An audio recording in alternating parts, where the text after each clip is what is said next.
Di masa pandemi COVID-19 ini, semua lini kegiatan masyarakat mengalami goncangan yang berimbas pada aktivitas menyertainya. Salah satunya di sektor perdagangan yang ada di pasar tradisional.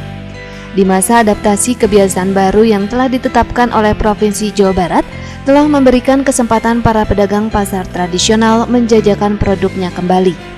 Seperti di pasar tradisional Cipta Gumati yang berada di Desa Cipta Gumati, Kecamatan Cikalong Wetan, Kabupaten Bandung Barat. Geliat kegiatan pasar tradisional Cipta Gumati di masa pandemi COVID-19 dan memasuki keadaan AKB, pejabat daerah setempat dan pengelola pasar berperan aktif menjaga dan menghimbau masyarakat dan pedagang pasar dalam melakukan kegiatannya selalu menggunakan protokol kesehatan. Hal tersebut disampaikan Ade Suparman selaku Kades Cipta Gumati dan Edi selaku pengelola pasar Cipta Gumati di depan Tobias Ginanjar Syahidina selaku anggota Komisi 2 DPRD Provinsi Jawa Barat pada hari Selasa 7 Juli 2020 melakukan kunjungan kerjanya ke pasar tradisional Cipta Gumati ini. Assalamualaikum pemirsa Bandung TV, saat ini saya sedang berada di Pasar Jati. Seperti kita ketahui di tengah COVID-19 ini awal-awal kegiatan pasar cukup terganggu, namun kita sudah memasuki adaptasi kebiasaan baru, pasar harus dibuka lagi agar kegiatan ekonomi masyarakat tetap berjalan. Kita cek saat ini seperti apa kegiatan pasar. Saya sudah ditemani oleh Kepala Desa Cipta Gumati, Pak Ade. Apa kabar Pak Ade? Alhamdulillah baik. Alhamdulillah. Dan ini Kepala Pengelola Pasarnya Pak Haji Edi. Apa kabar Pak? Pagi Pak.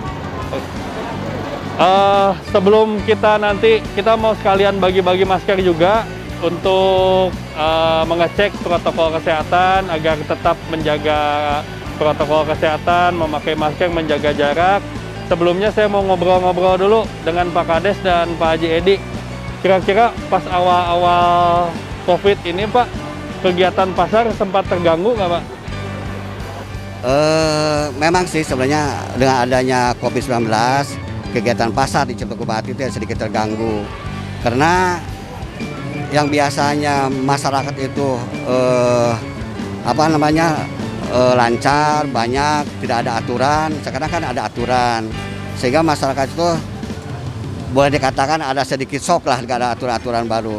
Terus yang kedua, pihak dari pemerintahan desa juga boleh dikatakan ya ikut terlibat di dalamnya, karena sesuai dengan protokol kesehatan bahwa pedagang atau pembeli harus pakai protokol kesehatan, di antaranya ya seperti harus cuci tangan, pakai masker atau jarak tanam.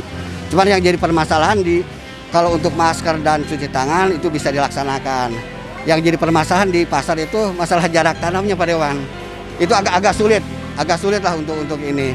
Tapi walaupun itu petugas kami setiap hari pasar selalu menginformasikan bahwa yang 3 protokol kesehatan itu selalu dijelaskan kepada masyarakat. Ya, makasih. Baik, tadi kalau dari pemerintahan desa sudah melakukan sosialisasi, cuman mengingat kondisi pasar memang untuk yang jaga jarak ini agak sulit karena agak sempit dan memang antusiasme masyarakat terhadap pasar ini masih tinggi karena memang pasar ini adalah ekonomi yang memang sangat vital buat masyarakat. Nah ini saya dengan pengelola pasar, kira-kira Pak kegiatannya ada yang berubah nggak Pak? Sebelumnya jam operasional atau dan lain-lain, apakah masih tetap sama atau gimana? Kalau operasional di pasar tetap Pak, karena di sini mulai dari jam 4 pagi paling sampai jam 9. Siang. Jadi tidak ada dampak sebetulnya karena petugas sebelumnya apa yang telah disampaikan oleh Bapak Kepala Desa tadi, pihak pengelola juga sebelumnya ada bantuan dari pemerintah sudah terjun Pak, seperti penyemprotan setiap hari pasar, dan alhamdulillah ada bantuan dari pemerintah seperti tempat cuci tangan Pak, ada 2 ya Pak Kades, 2 ya. Satu udah beli, yang satu ini dari Provinsi Jawa Barat Pak, alhamdulillah sekarang telah dipakai, dan alhamdulillah yang mudah-mudahan tidak ada yang terpapar Pak di sini. Karena setiap kami petugas yang masuk setiap pagi itu jam 5 sudah masuk bawa megapon Pak, sambil berteriak-teriak supaya master cuci tangan terutama. Dan kalau tadi sebagaimana disampaikan oleh Kepala Desa, masalah jaga jarak susah Pak. Kalau di pasar dipisahkan, ini masuk, ini itu masuk jadi siswa. Jadi alhamdulillah di pasar ini mudah-mudahan jangan ada yang terpapar Pak Mutu. Ya, jadi untuk cuci tangan di sini dari pemerintah provinsi sudah ada bantuan satu, dari pemerintah desa juga sudah inisiatif membeli satu ya Pak Kades ya. Oh 6 dari mantap. 6 titik dari Pak Kades nih. Jadi setiap pintu sudah ada apa? Alat cuci tangan dan sudah disosialisasikan juga lewat megafon. Nah, sekarang kita coba masuk ke pasar. Kita sambil mengingatkan kembali dan kalau ada yang belum pakai masker kita akan bagikan masker bersama Pak Kades dan pengelola. Yuk kita masuk ke dalam. Tobias Ginanjar yang didampingi oleh Kepala Desa dan pengelola Pasar Cipta Gumati kemudian berkeliling Pasar Cipta Gumati untuk melihat seperti apa suasana pasar di masa AKB ini dan berkesempatan berinteraksi langsung dengan pedagang tentang dampak COVID-19 ini terhadap usaha mereka. Saya lagi bersama Ketua Paguyuban Pasar di Pasar Jati ini di Cipta Gumati. Gimana Pak keadaan pasar saat ini? Karasan saya nama panginten da situasi nanya tapi ya alhamdulillah lah berjalan gitu. Sa kedik-kedikeun oge mun da ina panginten mayunan mesin seragamnya balanya seragam sapala begitu. Tapi karena sekolah masih libur jadi berkurang ya. Yang tadinya memang yang dinanti-nanti oleh pedagang sekarang ini. Tapi kira-kira pengunjung pasar ada penurunan nggak yang datang ke pasar? Hampir 60%, jadi 40% anu hadir. Oh, jadi semenjak corona ini ada penurunan 60%. Yang tadinya biasanya 100% orang yang datang berkurang 60% gitu ya. Di samping lagi pembelinya juga berkurang karena saat ini anak-anak sekolah masih libur, otomatis tidak belanja seragam. Kalau yang pakaian lainnya sama Pak, selain seragam. Yang berjalan maka mari Pas Ramadan. Sekarang mah udah sepi lagi ya. Ya jadi memang saat ini kan memang pemerintah sudah menerapkan adaptasi kebiasaan baru. Jadi memang yang tadinya adanya pembatasan-pembatasan sekarang sudah kembali dibuka kembali. Tapi tentunya ketika dibuka kembali ini bukan kembali normal seperti dulu, tapi tetap harus menggunakan protokol-protokol kesehatan agar tidak tercipta klaster-klaster baru lagi. Jadi kita doakan mudah-mudahan ekonomi bisa normal kembali, tapi semua juga tetap menjaga kesehatan. Jadi tidak ada lagi nanti ada kasus positif corona baru sehingga insya Allah Bandung Barat bisa ditetapkan menjadi zona hijau ya. Amin. Mungkin itu Pak, terima kasih. Saya keliling lagi. Jangan lupa tetap menjaga kesehatan. Ngeruyuh ya, kata orang Sunda. Tapi udah mulai naik lagi sekarang. Sedikit-sedikit atau masih belum? Masih belum. Soalnya ini harusnya waktu sekarang juga kan ke seragam. Berhubung anak sekolahnya belum semua iya. Ya, jadi ini PR bersama pemerintah. Jadi kalau makanan sih tadi stabil karena permintaan terhadap makanan kan setiap hari ada. Kalau pakaian memang bukan kebutuhan yang primer banget, sehingga memang di tengah corona ini agak menurun. Apalagi sekolah masih diliburkan, masih dari rumah, otomatis mereka tidak membutuhkan seragam. Padahal biasanya tiap tahun ya, itu selalu ramai seragam. Memang waktunya. Waktu penjualan seragam, cuman berhubung sekarang waktunya juga belum maksimal yang sekolahnya dan keuangannya mungkin Pak ya. Iya. Sekalipun orang pas mau masuk sekolah, tapi keuangannya nggak ada ya mungkin. Iya. Tapi masih tetap semangat Teh.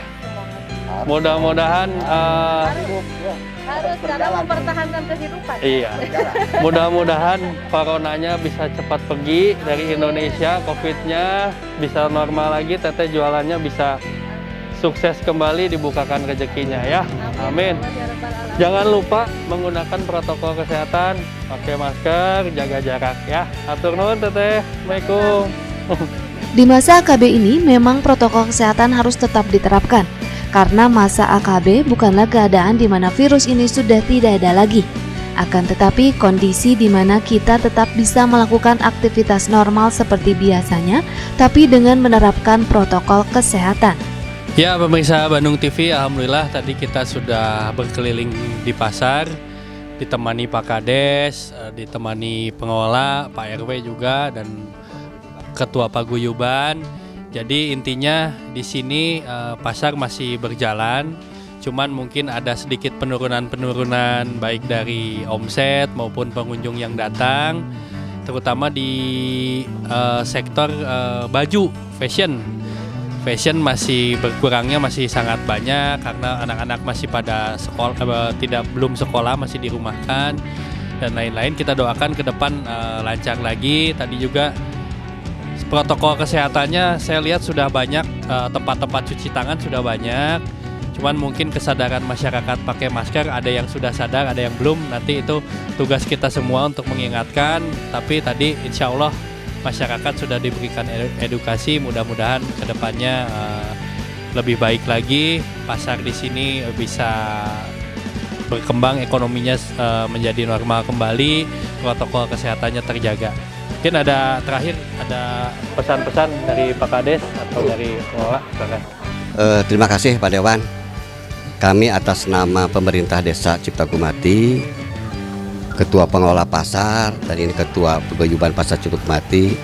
Pertama-tama ucapan terima kasih kepada Dewan sudah mau turun ke Pasar Ciptagumati melihat kondisi Pasar Ciptagumati seperti apa. Beginilah kondisi Pak,